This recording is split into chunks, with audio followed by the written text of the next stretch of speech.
Salut, c'est l'équipe Freeform et on a un message à faire passer à toutes celles et ceux qui préparent des événements festifs et culturels en plein air cet été. Le manque d'engagement des politiques pour lutter contre le dérèglement climatique produit déjà ses effets catastrophiques. Nous ne sommes qu'au printemps, pourtant la sécheresse est déjà là dans la plupart des départements. Le sud de l'Europe traverse une première canicule. En 2022, nous avons vécu une multiplication d'événements météorologiques violents, comme les tornades ou les orages. De nombreux événements, comme le festival Free Music ou le Air Festival, avaient alors été obligés d'annuler. D'autres, comme le festival interceltique de Lorient, avaient dû modifier leur programmation. Vu comment c'est parti en 2023, on peut être certain d'une chose, c'est que ça ne s'annonce pas mieux que l'année dernière, voire pire. Ça va avoir des conséquences pour vous, qui organisez des événements accueillant du public en plein air. Que ce soit des festivals, des concerts, des open air ou des free, tous pourront être impactés, que vous soyez dans la moitié sud ou dans la moitié nord de la France. En quoi ça va vous toucher? Tout d'abord, la chaleur excessive met vos équipes et votre public en danger pour tout ce qui se déroule en plein jour. La sécheresse et les incendies qui en découlent vont mettre à risque les événements qui se déroulent en forêt ou dans des zones sensibles. Fort de ces deux points, il est tout à fait envisageable que les mairies et les préfectures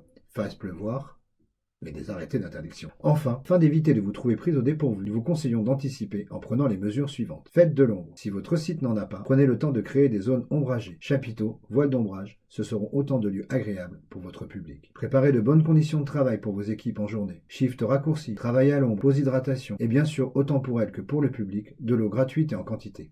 Enfin, s'il en reste dans les robinets. Travaillez sur les risques incendies. Choisissez les endroits avec le moins de risques possible. Aménagez, débroussaillez, taillez, ratissez. Ne comptez pas sur les pompiers pour être présents pendant votre fête. Ils auront sûrement d'autres choses à faire. Prévoyez les réserves d'eau et les extincteurs pour lutter contre les départs de feu. Sensibilisez votre public via les réseaux sociaux et votre communication. Anticipez. Prenez contact avec les préventionnistes du SDIS. Demandez-leur des conseils. Ils sauront vous guider. On revient vers vous avec des solutions plus concrètes dès que possible. En attendant, mettez-vous au boulot pour trouver des solutions à court terme et à long terme. Engagez-vous pour lutter contre le réchauffement en rendant vos événements éco-responsables.